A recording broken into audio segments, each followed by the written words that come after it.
Bom dia pessoal, como vocês estão? Professor Murilo aqui falando. E hoje eu venho então gravar aqui esse vídeo fazendo a leitura com vocês desse novo material que eu vou acabar de postar aí nos grupos para vocês, tá bom? Lembrando que esse material que eu estou produzindo, ele é o penúltimo material desses que eu venho enviando para vocês, né, que eu enviei para vocês ao longo desse terceiro bimestre, que tem por objetivo ajudá-los e dar as condições para que vocês possam fazer as atividades do diário de aprendizagem, tudo bem? Então todos os assuntos que nós temos tratado aqui, eles são assuntos que são abordados, estão sendo abordados nessas atividades que estão no diário de aprendizagem que vocês estão desenvolvendo ao longo desse terceiro bimestre, tá?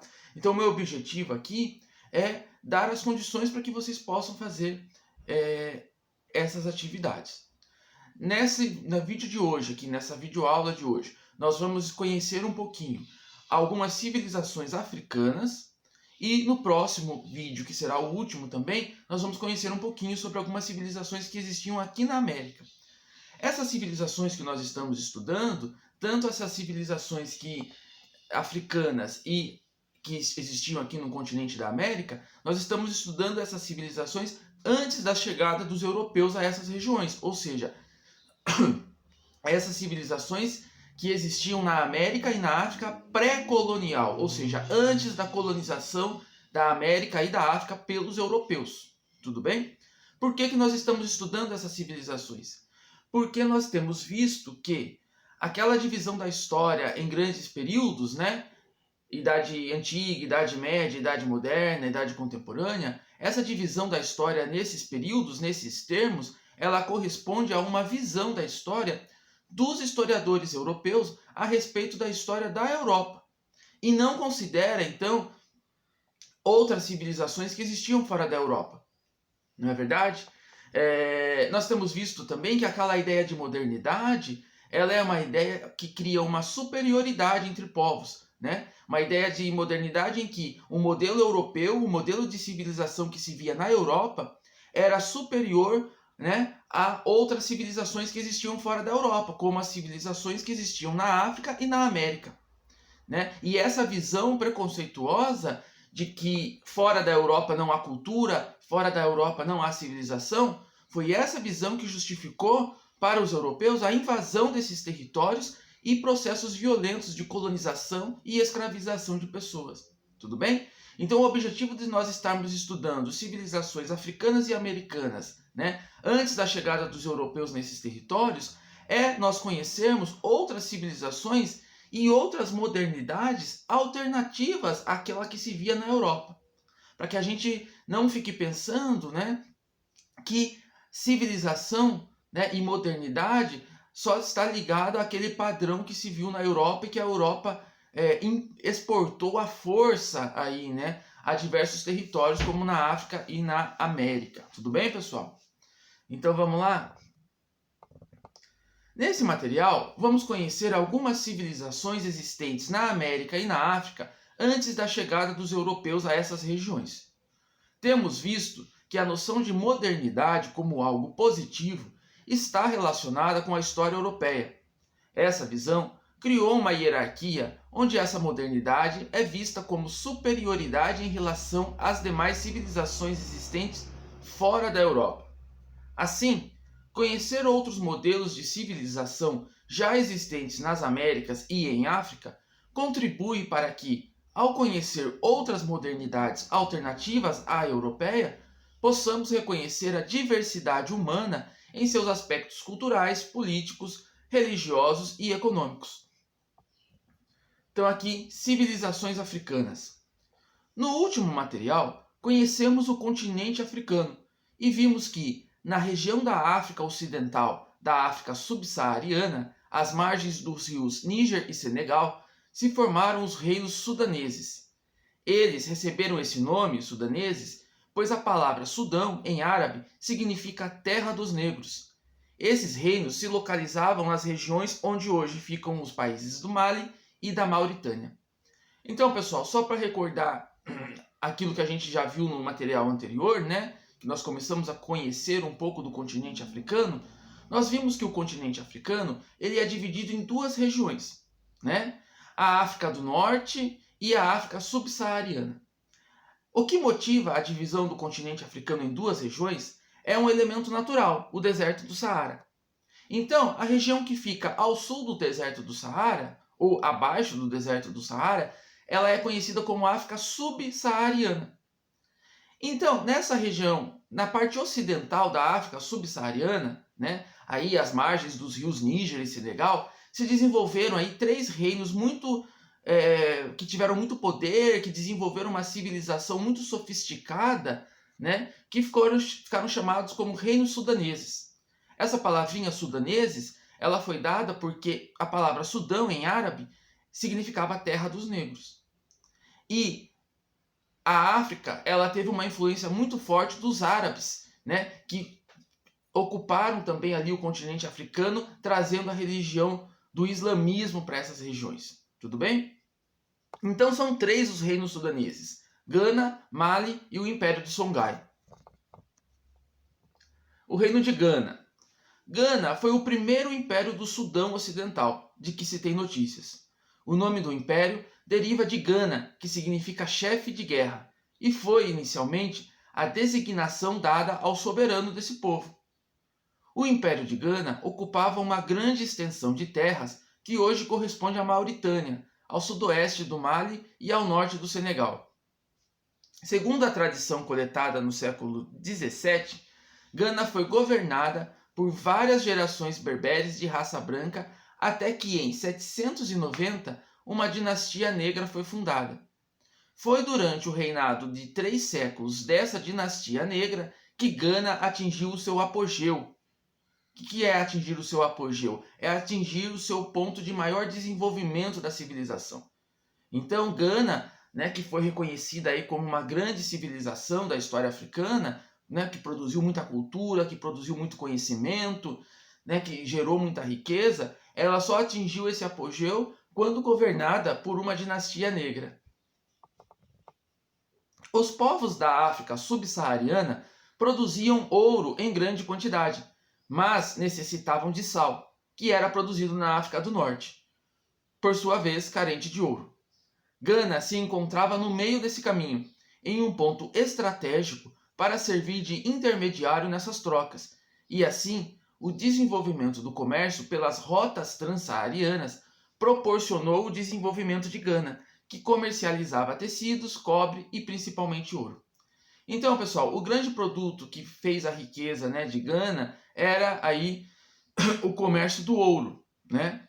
E Gana estava ali muito próximo ao deserto do Saara, né? E ela estava num ponto muito estratégico para comercializar ouro, mas não apenas ouro, como cobre e tecidos também, com as regiões ali da África do Norte.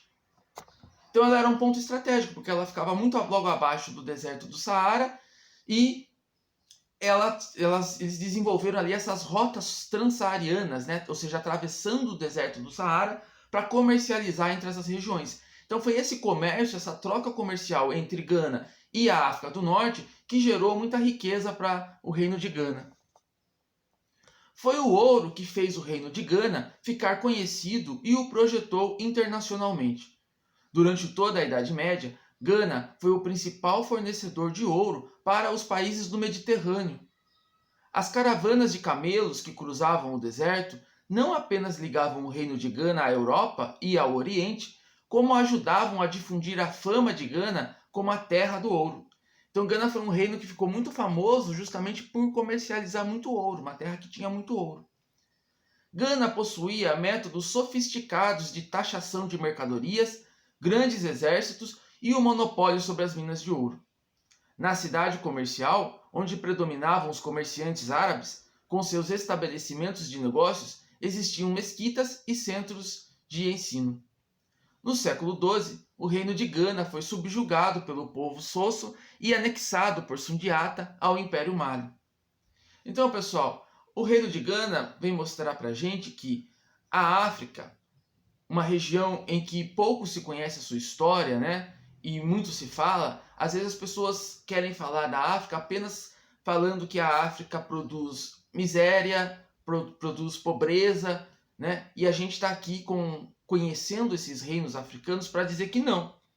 Que a África, possuiu uma história muito rica, possuiu a construção de civilizações sofisticadas que produziram cultura, que produziram riqueza, que produziram conhecimento, tanto quanto as civilizações europeias, né? Então, quando vocês ouvirem essa associação do continente africano sempre com pobreza, com miséria, com violência, né, vocês já podem agora falar, não, a África não se reduz a isso, né? A África, assim como o continente europeu, assim como outros continentes também, é uma região que tem uma grande história, uma história que tem grandes civilizações, que produziu riqueza, produziu conhecimento, trocas, não é verdade? Isso fica evidente para a gente quando a gente vê que na cidade comercial era um grande centro urbano ali, né? Em que tinha centro de ensino, mesquitas, ou seja, havia uma produção intelectual também, além de uma geração de riqueza. Mas no século XII, esse reino de Gana, então, ele acaba sendo anexado ao Império do Mali. E a gente vai conhecer um pouquinho agora o que foi o Império do Mali. Ao contrário de Gana, o poderio do Mali se assentava no Islã, pois os povos mandingas que habitavam a região à época já haviam se convertido há mais de 100 anos. Com a vitória de Sundiata, o Islã reaparece na história do Mali. Com a morte de Sundiata, assassinado, o seu filho assume o poder e traz para o controle do Império Mali as cidades de Ualata, Tumbuktu e Djenné. Mas sua falta de habilidade para governar abriu caminho para que um escravo, chamado Sakura, tomasse o poder. Esse permanece pouco no poder, o Sakura. E quando da sua morte por assassinato, o sobrinho do Sundiata, Abubakar II, assume o governo. Assim, a dinastia Keita volta a reinar no Mali, mas foi o filho de Abubakar II que levou Mali ao seu apogeu, Mansa Musa. Então aqui, né, a história do Mali é uma história que a gente tem que destacar a presença do islamismo muito forte na região desse império, né? E também destacar a participação, aí, a incorporação das cidades de Ualata, Tombouctou e Djenné, porque essas cidades vão ser grandes cidades em que vai se realizar um comércio muito intenso, ou seja, vai produzir muita riqueza e vai produzir também muito conhecimento, muita ciência e muita tecnologia. De acordo com a tradição oral, Mansa Musa foi o primeiro soberano do Mali a abraçar verdadeiramente a fé islâmica. A riqueza do Mali atraiu letrados árabes e contribuiu para a modernização de cidades como Tombouctou, que na época era comparável a Córdoba, grande centro intelectual europeu. Enquanto a Europa mergulhava no caos da Guerra dos 100 Anos, as letras floresciam em cidades como Tombouctou, Djenné e Ualata, que além de oferecer conforto e segurança aos sábios, possuíam centros comerciais, religiosos e literários. Então olha aqui, né, mostrando pra gente que essa civilização do Mali, esse império do Mali, gerou aí uma grande transformação, não apenas pela presença da religião muçulmana e pelo comércio e pela riqueza que, né, essa civilização gerava com os seus comércios e tal, mas também, pessoal, um grande florescimento intelectual. O que é isso, né? Quando ele fala aqui que as letras floresciam. A letra é a escrita, é a expressão do pensamento, é a produção de conhecimento. Isso num momento em que a Europa não estava produzindo tanto conhecimento assim, porque ela estava envolvida numa guerra dos 100 anos, ela estava, ou seja, no caos, na catástrofe. Então essas regiões aí, sobretudo as cidades como Tombouctou e Djenné e Ualata também, foram grandes centros urbanos que tinham ali as suas igrejas, a expressão da sua religiosidade, mas sobretudo a produção intelectual, pessoas pensantes, intelectuais que elaboravam conhecimento, que escreviam, ou seja, um desenvolvimento intelectual muito grande também. Mansa Musa estendeu as fronteiras do Mali até a sua expansão máxima, e a conquista de Gal levou o Mali ao seu apogeu econômico. O Mali foi além, estendendo seu controle às fontes de abastecimento e administrando todos os níveis de comércio, produção, transporte e venda. A chegada dos portugueses em 1450 ajudou na desorganização do oeste do Império do Mali, que ao final do século XV, depois de se dividir em pequenos reinos, tinha se reduzido ao seu tamanho original. Então aqui com a chegada dos portugueses, né, já ali em meados do século XV, né, essa organização sofisticada, essa civilização que produzia riqueza, que produzia cultura, ela começa a se desintegrar, né? Porque os europeus eles vão chegando nos lugares e vão querendo transformar aqueles lugares que eles chegaram à sua imagem e semelhança, impondo às vezes à força o seu método de vida, a sua forma de ver o mundo. Apesar disso, décadas depois da morte de Mansa Musa, o viajante Ibn Battuta visitou o Mali e se impressionou com a paz e a justiça que reinavam por todo o império. É importante lembrar que o Império do Mali se estendia por uma área maior que a Europa Ocidental e consistia de inúmeros reinos e províncias vassalos. Então aí a extensão e a grandiosidade que o Império do Mali teve no seu apogeu, ou seja, no seu ponto mais alto de desenvolvimento. Né? O Império do Mali era maior que o próprio continente europeu, a parte ocidental. Né? E aquela noção de império que nós vimos na aula passada também, né? De que o império ele é uma organização política maior, né? Ou seja, que abriga dentro do império vários reinos. E aquela ideia de que o império sempre vai querer se expandir, sempre vai querer conquistar outros territórios. E agora, pessoal, o Império de Songhai. Com o enfraquecimento do Mali, Soniali conseguiu conquistar muitos territórios que antes faziam parte desse império em decadência. Incorporou Tombouctou e Djenné ao seu território, trazendo para Songhai a cultura e o comércio islâmico. Em essência, nada mudou, apenas houve um deslocamento do centro do poder para o leste, mas o sistema político, comercial, estabelecido ao longo dos séculos por Gana e Mali, foi mantido. O comércio de sal, ouro, cobre, o controle das rotas transsaarianas de comércio e a tributação, tudo isso que fazia com que esses impérios ficassem muito ricos, gerassem riqueza. Foi durante a dinastia Askia que o Império Songhai atingiu o seu apogeu e as cidades de Tombouctou e Djenné floresceram como centros de aprendizado e promoção do Islã. Songhai se tornou o maior império da África medieval. A unificação de pesos e medidas, o aumento da produção agrícola e a boa administração do império atraíram comerciantes a Tombouctou e Gao.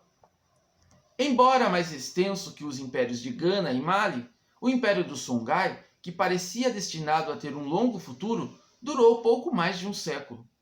À medida que o império se aperfeiçoava, diminuía o respeito às tradições, como os conselhos de família, que davam legitimidade aos reis. Em 1591, exércitos do Marrocos invadem e destroem Songhai.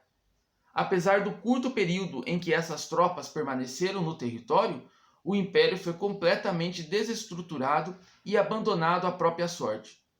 Tombouctou e Djenné ainda conservaram por algum tempo sua tradição de erudição. Então aqui, pessoal, uma localização desses três impérios. Esse aqui é um pedaço do mapa da África, do mapa africano. Então se vocês pegarem aquele mapa da África que eu enviei no último material para vocês, vocês vão conseguir localizar em que parte esse fragmento do mapa se encaixa naquele mapa geral da África. E aqui a gente tem, vocês podem ver, os três impérios ali. Songhai, que foi de 1400 até 1500. Gana, bem antes, 790 até 1076. E o Mali, de 1230 a 1600. E as grandes cidades ali de Tombouctou e Gao, ali que, de certa maneira, fizeram parte de todas essas civilizações. Tudo bem, pessoal? Então, esse material é importante por dois motivos. Tá? Primeiro, para a gente conhecer outras civilizações fora da Europa.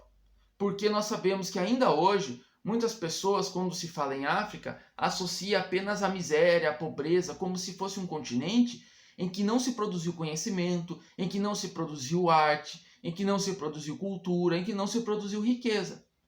Ao contrário, o conhecimento mostra para a gente que a África viveu e vive ainda a existência de grandes civilizações, de grande produção de cultura, de grande produção de conhecimento, de artes, tanto quanto a Europa. A visão de que a África ela deve ser reduzida apenas à noção de miséria, pobreza e guerra é uma visão, pessoal, racista, porque quer associar esse continente apenas a uma miséria que existe também, mas causada pelos próprios europeus quando saquearam e continuam saqueando o território, o continente africano. Além de a gente desmistificar essa visão preconceituosa e racista da África, né? Reconhecer que a África produz civilização, produz cultura, produz pensamento, nós temos que reconhecer também a participação dos árabes islâmicos na África, que ajudaram também nessa produção de conhecimento, nessa produção de riqueza e nessa produção de cultura.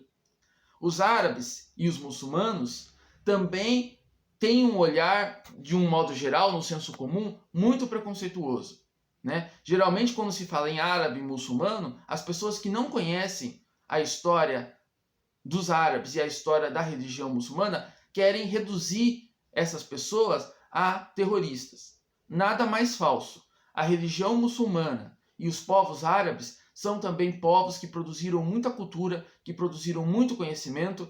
Aliás, muito do conhecimento que nós legamos hoje na nossa atualidade foi produzido pelos árabes e pelos muçulmanos. Então nós também devemos muito a eles.